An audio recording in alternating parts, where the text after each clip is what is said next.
Hello, hello. Welcome back, my friends. Welcome to Game Brigade. My name is Brian, and this is the Keep or Sell segment of my show where we talk about basically all the games coming, going, things I'm backing, things I'm not backing, games I'm playing. It's basically just a rundown of the month to talk about kind of what's going on in my collection so you guys can get an idea of what's basically happening, what's the going on here at the Game Brigade Studios.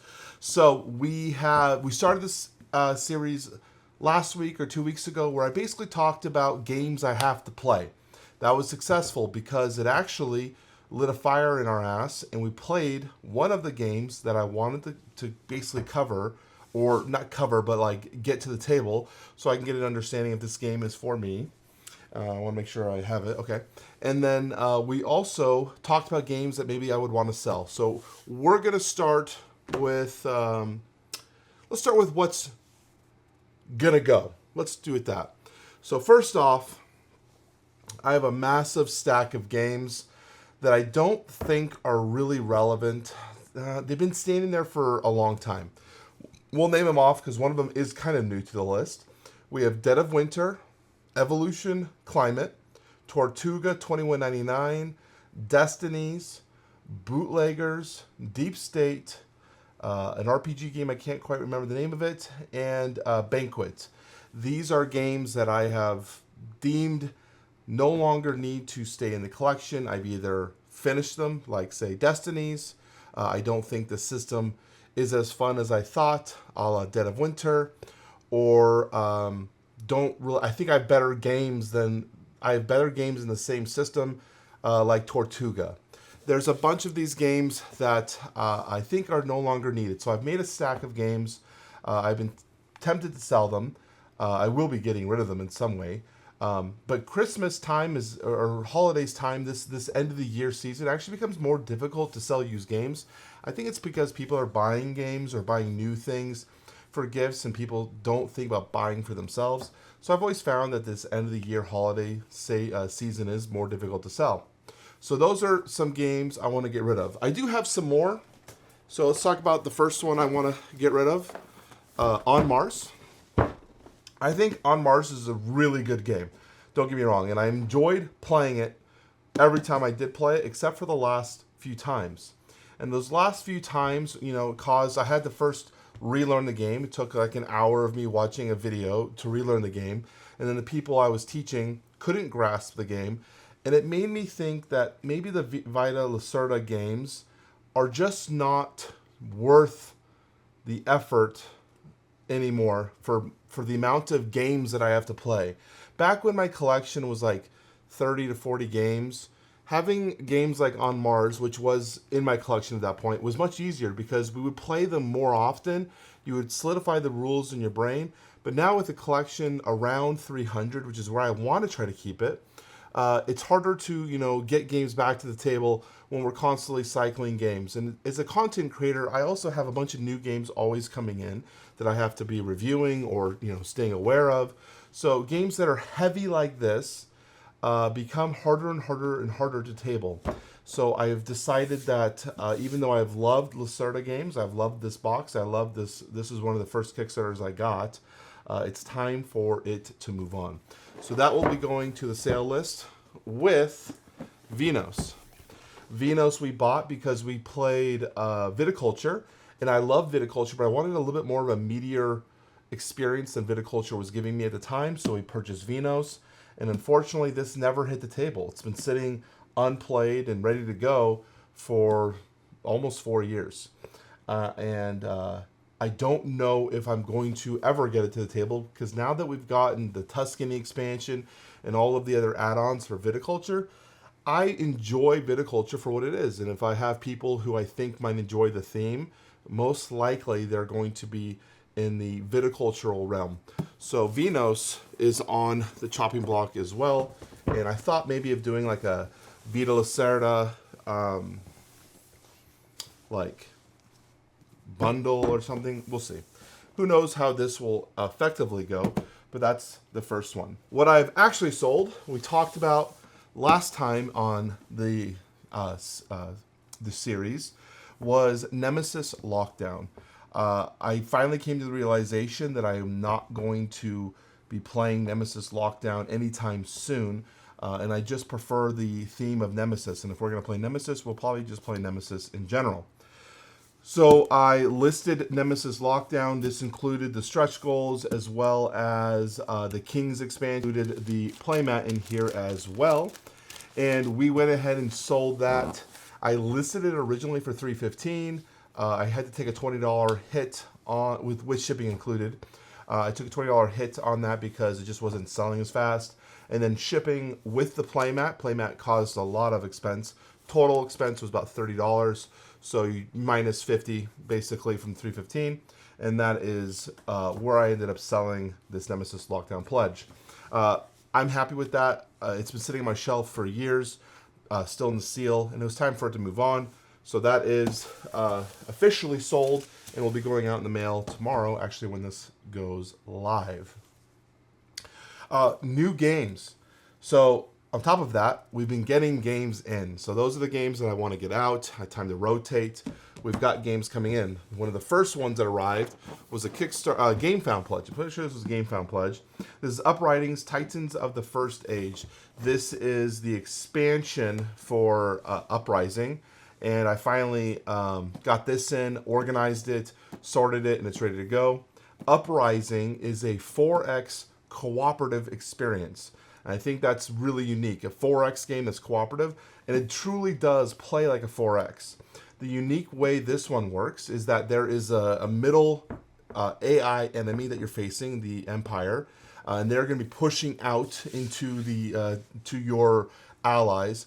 But on the border, on the outskirts, is another threat, an AI threat coming in. So you're going to be basically fighting from both sides. And what was really cool is that the AI can actually fight themselves. Like they two enemies can actually also conflict. So they're not just working against you together. Really cool system, but it's very difficult. So I would say like Spirit Island complexity level in terms of cooperative experiences, maybe even more complex than Spirit Island. So take that as you will. Rock Manor Games just sent to me Brass Empire for coverage. We've played this one time now, so I'm not quite at the point where we're ready to cover it, but I played it. We got this in October. We played it, and it's an okay game. It's a deck building game taking place in a setting where it's basically corporations and steampunk stuff melded together. You will take on a corporation that has a different theme. They all kind of an asymmetrical theme, but they're very minor. They're not that impactful because when you're drafting cards, you can draft from any of the types of factions or corporations in there. You just have like 6 cards that are like unique to your faction that only you can buy, and those are also very, very minor. So it's a pretty standard deck builder game where you are playing cards, you're constructing buildings, which is kind of the unique part. You play buildings in front of you face down, and then if they go a turn, you actually turn them face up, and then they're active and they're permanent, and they will stay effective unless your opponents attack them. So there is actually interaction with your opponents where they can attack your stuff. And whoever collects when all the gold has been mined from the center, then whoever has the most gold is the winner. So that's the real quick rundown of Brass Empire.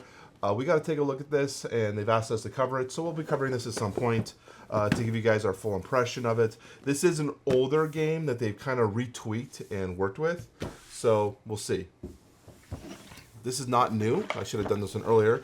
Cosmic Encounters. This was part of last episode's series where we talked about games that have to go or got to get played. I brought, my friends in the player group saw the video, and they I don't know if they felt bad or what, but they said, let's play Cosmic Encounter. So we played Cosmic Encounter, and it was good. I'm leaving it right now at good. I would say 100% player group dependent. Our group was having a ton of fun in the beginning. Like, it was a lot of hooting and laughing and kind of, pointing and yelling, but obviously in good conjecture and faith and fun. But because of the way some of the rules are written or some of the cards are displayed, There was definitely some feel bad moments where people are like, well, this makes no sense that my card triggers during this phase when it should be triggering this phase. I'm like, well, that's when it triggers. It says it on the card. And you could tell people were getting annoyed by that. So that's interesting. Could be an off case, edge case, but obviously I'm not in a situation where I want to review it. We just had that one play. I would like to play it some more. I know there's a ton of expansions that add just a bunch of more aliens, and there's already a ton of aliens in here, so I would be hard-pressed to feel like I would need to buy an expansion. But that was one of the reasons why I wanted to play this, to see, like, do you need more, or is the base game good enough? So that's Cosmic Encounter, the 42nd Anniversary Edition. The next grouping of games we got all come from the same company. So I met with Cosmos originally at Dice Tower West in March.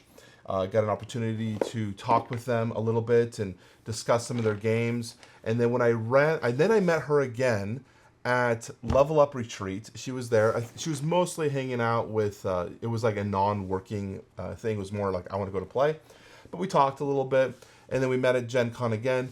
And so basically Gen Con, we talked about like what kind of content could Game Brigade help with Cosmos to, you know, get some word out on some of your titles. What are some ones that you are interested in releasing or getting more exposure for?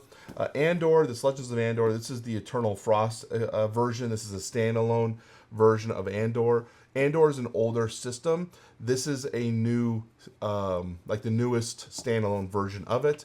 So I'm excited to take a look at it. This is more of that classical dungeon crawl RPG feel. So I'm excited to see what it is and give you guys my take on it. It's also kind of a shorter game, like 60 to 90 minutes. So I'm always down for that because we've been playing so many heavy games lately. On top of that, we talked about this game. This was like one of the hottest games at Gen Con. Still have mine in seal right now because basically what I do is we'll play a game and then we move on to the next. I try to keep things clean as much as we can. This is Lord of the Rings Adventures to Mount Doom. And when I was at Gen Con, the demo booth for this game was always packed. It was like, wow, this game is crazy popular. People really want to know about it. It had a really good price, which I think helped in terms of its desirability, but it also has an IP that a lot of people like. And effectively, this game is you are going to be traveling around a path you can't really see here, and you're trying to get to Mount Doom, but there's going to be encounters and things happening as you get there. Of course, this is not a review or anything, but I was excited to see it. So when I met with her, this is one of the games, obviously, that they were wanting to get more exposure for. And based on the amount of people that were interested in it, I thought that'd be a cool thing to check out. And the next one is purely based on the recommendation of Professor Meg. When I was at Dice Tower West, Professor Meg would not stop talking about Robin Hood and how great this game is and how I would love to play it. And so that I had to get it. So I did pick it up. We also got this expansion pack for it, and Cosmos did supply that. So we'll eventually get this going. I'm probably going to play this almost pretty much after we finish Oathsworn, which we're almost done with Oathsworn. Oathsworn is taking a little longer than I want because we are almost having to do like a story mode and for one night play session, and then do the battle the next week. So each chapter is taking 2 weeks to complete, which is kind of stinky. Okay, so the last game that I got this month was Marvel Zombies, and we got the all-in except for Galactus because I think that was a bad pledge to get, but regardless, this might have been a bad pledge to buy too because how expensive this thing ended up being. But Marvel Zombies came in, we picked it up, still in seal. We were going to play this yesterday for our game night, but instead we played a different game, which we'll get in. We'll probably keep that for November, the end of November's stats. But yeah, we didn't end up playing it. I want to get this to the table. My friend in the player group, Matt, has his opened, so we'll probably play his first before I decide what I want to do with this, because I'm not totally positive what I'm going to want to do. Oh, I forgot about these guys. I also have these 2 more games. Dr. Finn also, this is kind of random. These weren't requested. These were more of, hey, thank you for working with me in the past. Here's some of my newest titles.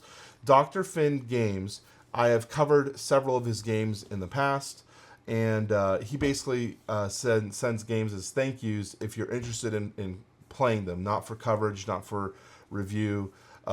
So here I got Fisheries of Gloucester, Gloucester, something like that.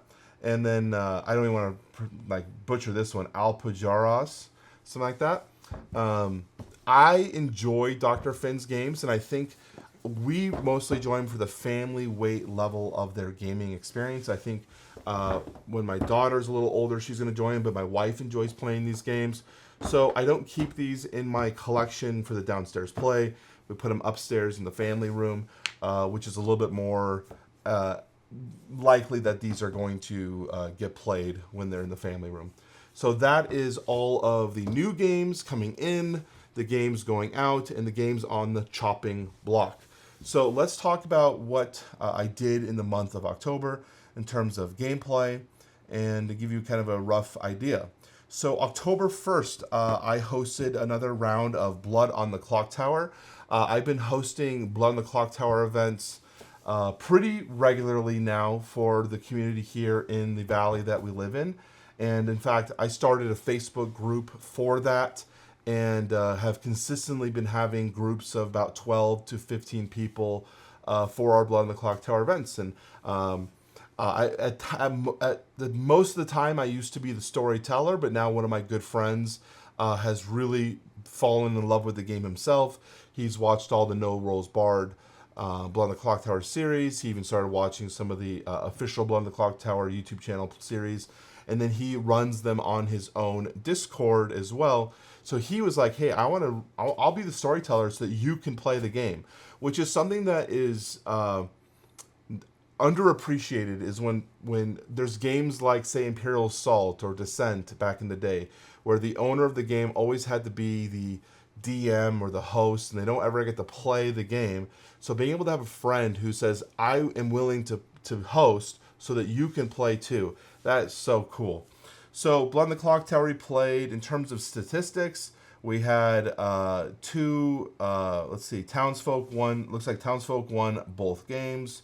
And so I have them listed now. I have myself, and you have teams. I have Team 1, Team 2.